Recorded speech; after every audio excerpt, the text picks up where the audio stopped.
Hey everybody, Tag Life Done Free. Hey, I've had some comments and requests lately about for the Midwest Preparedness Festival that goes on a couple times a year out here in this area, and so I thought I'd get a couple of the guys that are really wrapped up in putting it on together and have a little fun. And I warn you, I'm going to poke some fun at them along the way because it's just what we do. But anyway, Bobby Spags and Data came on and just discussed a little bit about what happens and those kind of things. So if you're interested in it, come on. Let's check it out. Everybody, Tag Life Done Free. Hey, we thought we'd put out a quick video to get you guys updated on the Midwest Preparedness Project. I guess the 19th event will be held in October this year. And so I thought I'd just let everybody know kind of what's going on. So I'm lucky to have with us Spags from Spags Unfiltered and Data from Going Deep with Data. So I guess let's just start with you, Data. You've kind of been behind the scenes, pulling the strings to get all of these things done, really for all 19 of them. And I'm lucky to say I've actually been to all 18, soon to be 19. So why don't you talk a little bit, Data, about how we got here? How did the event come to be, and why is it still going? How come it's made it? Yeah, sure. And I appreciate the head, hat tip there. Although I take no credit for any of that. I'm just a blind squirrel, and sometimes the blind squirrel finds a nut. Yeah. So this is the first of all, Spags. Good to see you, sir. What's up, Data? Having us on the channel. Yeah, this thing's been going on a while. You've been a part of a lot of them. In fact, from the very beginning, you can attest to the fact that we've done this thing in Missouri and all over Kansas. And I think we've had 9 different hosting locations, and this is the 8th year. So yeah, 19th version of this. And the last few years, Spags, has been helping out with the camp out, has become a staple. But I think the majority of the camp outs and the events that we put on, the reason why I think it's lasted so long, in my opinion, is really it's just the genuine nature of the event, and the genuine nature of the people involved.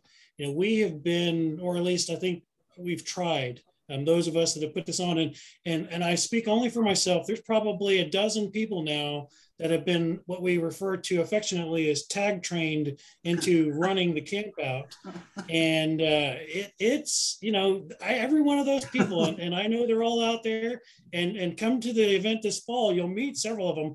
I will walk you around and introduce you to them, guys like Chief and guys like Barry and guys like Grumpy Acres. They've been the tip of the spear, putting on the camp out. And it's not as easy as it's cracked up to be, managing the personalities and putting it all together and making sure everybody has a good time. It's a lot more work. It's like a duck, on top of the water. They're cruising along, but you look under the water and they're paddling like hell. So I think the campouts lasted all this time, Tag, because basically we've been true to ourselves. Yeah, we've been genuine about our intent and what we're trying to do with it, and just been sincere. Yeah. Well, I think there's a lot of pieces to that. We're going to get into the event, what goes on, what to be expected, all of those things. But before we do, I'd like to just talk a little bit to Spags a little bit. Spags, I know you haven't been involved in as long as Data, but you've really turned in to be a cornerstone of the event and how it goes and how it operates, and really kind of a leading voice and all of that. So real quick, you want to, I know you talked about you wanted to plug the sponsors and the people that are involved, and then after that, we'll get into what happens. Sound good? Sure. Yeah. Tag, thanks. And good to see you and Data. It's always a pleasure to be here with you guys. Yeah, I wanted to shout out to the YouTube channels that are sponsoring this particular festival coming up. And just a reminder, we did change the name to Midwest Preparedness Festival.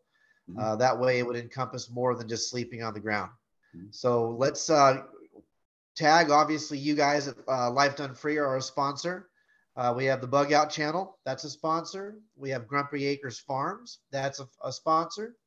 We have Spags Unfiltered, myself, and we have Hacks for the Homesteader. Those are all the YouTube channels that are sponsoring as of right now. I have no doubt we'll collect up some more.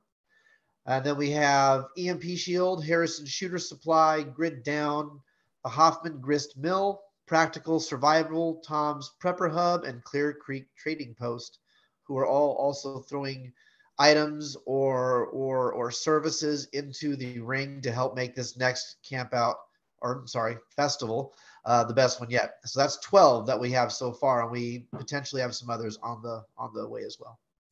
Yeah. So I guess let's just kind of start with what happens. What is an average? How long does it go on, Data, and what do you see? What's to be expected? Historically, Tech, we've done this thing. We've tried to run the camp out from Monday, or the event Monday through Sunday. And generally, there's always a handful of diehards, or used to be a handful of diehards that would stay all week. I mean, I say used to be because it's not their fault; it's our fault. We've started reserving it mainly from Wednesday through Sunday because we found out it was only 2 or 3 people, and we were spending all kinds of money, for 2 or 3 people to hang out at the campsite. So if they want the extra days, we decided that it's on them to buy the RV hookups or whatever it is that they want, and then once the camp out or the event kicks off, we pick up the tab. It's completely free. We've never charged anybody a dime, to participate in anything out there. We've given away all kinds of crap, from night vision gear to, I mean, you name it, things that I don't want to discuss in this particular call, but fun things. Those have been given away out there. So, yeah. Yeah. So you're talking about Wednesday through Sunday. So tell me what each day looks like. What's Wednesday look like? What's Thursday look like? What's Friday look like? What's Saturday look like? Bobby, why don't you do this one? Sure. Wednesday is kind of where the first few folks start to filter in, the guys with the RVs or the super campers, as we call them, and those pretty much hold down the fort for really Wednesday and Thursday. It's pretty much those folks who come in. They set up their camps. They go on little walkabouts. They have conversations around the campfire. They might even engage in a libation or two in the evening time before bed and some deeply philosophical conversations. Friday is when things really start to kick off. That's when the first of the organized classes takes place. That's when the majority of people start to show up. Those are the days that we really get the campfire going, keep it going. We have a pavilion that people can come put things under. We wrap it in a tarp usually to keep it wind and rain resistant. And it will become that same pavilion that ultimately on Saturday night becomes the place where we host Bartertown. So Saturday is probably the heaviest day. That's when we generally have at least 4 classes. Christy does all the kids events on Saturday, and they tend to correspond and overlap a little bit with the adult events. So we have children's events, we have classes, we have workshops, and then we have a potluck dinner. And then generally following that potluck dinner, which there's always an array of amazing foods that people bring, we go into Bartertown where you can trade and barter for things. The only real rule is nothing that's going to get anyone arrested and no cash. That's about it. So if you have like Christy, who runs the kids things, I was tired by the end of Bartertown last Saturday. I wasn't feeling well. And so I had a whole flat of canning lids, and she had 1 raspberry plant. And I'm like, I will literally give you all of this for that plant so I can go back to the camper and lay down for 30 minutes. So I traded her like, $80 worth of canning lids for a raspberry plant. But that's the beauty of Bartertown, right? It's all about value and what value people hold. And now that plant has grown about 18 times the size it was. It's on the side of my one of the trellises on my house, and it's going to produce fruit next year. So yeah, it all wins. Sunday, we close things out. We have one of our actual committee members, Charles. He will lead a worship service or a prayer service around the campfire around breakfast time, and then we all tend to get up. And you guys remember the song from the '80s, "Hands Across America." We go fingertip to fingertip. We police up the campground, and we always try to leave it a little bit better than we found it. Yeah. So Bobby, I'm going to ask you what classes you guys had last year, but before I do that, Data, to you, how do you manage to keep the event free? Because no events are free, right? I mean, or at least you don't hardly see them any. How do you guys manage to keep it free? Yeah, that's been a trick. In the beginning, it wasn't free. I mean, everything that sounds free is never free, and this really isn't free. I mean, it costs something. It cost us our time, cost us our life, cost us our resources. There's always been a handful of people at the core of this thing, like there is at anything, a handful of core people that have donated resources and time and money When we say free, it's never really been free. It's always cost something, and one of us like typically will pick up the cost for the campsite, which historically ranges between 150 to $250 a year, or we'll donate firewood, that we went out and split or someone went out and cut, So the way that we've kept this free, honestly, is genuinely, again, just asking for donations, being true to ourselves, and just trying to utilize the community at large and the resources available to us, the families, the homesteads that all participate, which it's been a phenomenal experiment in preparedness and homesteading and all these other things that go into it, because I've seen all walks of life participate and donate, from what would appear to be a homeless guy living in his van down by the river, sleeping out of the back of his truck, donating something out of his truck, to the guy that appears to have everything, donating one of those things. So it's been pretty cool. It's been a pretty wild experiment. Yeah. So basically, to summarize, we managed to keep it free for the majority of the people, because the elders, the people who have been around a while or whatever, pick up the tab. Basically, is what historically, yes, that's what's happened. Yeah. Yeah, but there's also other ways that you guys managed to bring in speakers and some of those kind of things, right? Yeah, recently, we've tinkered around with running some raffles and some other types of events like that, giveaways. We've not done any of those raffles yet. We've tinkered with the concept, but we did do a giveaway at the last one, and typically we do classes, with donations. And I hate using the word donation. It sounds horrible, but really, it's not. It's like the word manipulate. It's the context that's applied. Right. So that donation. Yeah. All right, Bobby. So tell us what happened last year. What kind of classes were there last year? Oh, we had a good core of classes. Of course, we had our keynote speaker was Gary and Josh from Fire Defensive Skills. They're a shooting and medical training schoolhouse here in the Topeka area, and they came out and gave a Stop the Bleed class. After that, or some of the other ones we had a guy named Pete who came out and did a bartering 101. I gave a class on prepper logistics.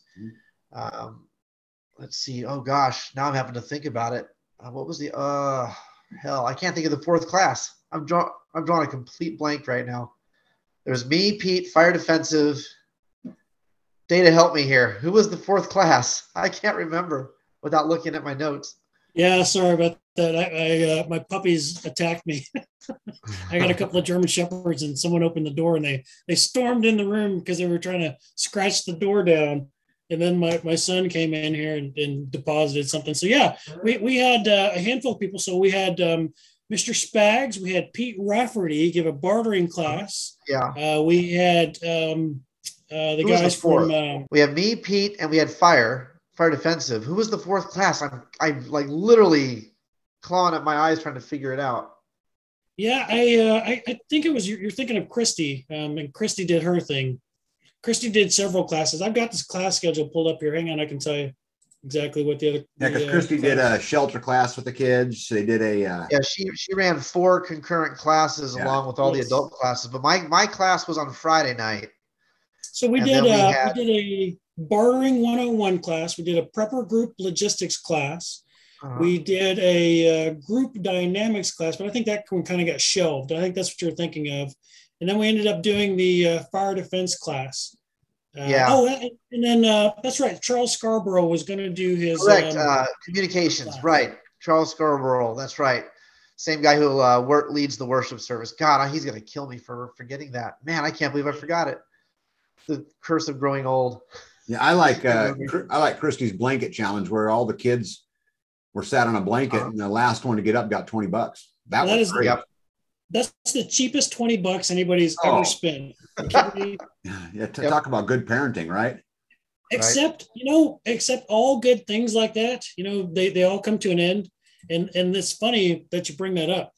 That was a good class, but I don't think it'll be a good class moving forward.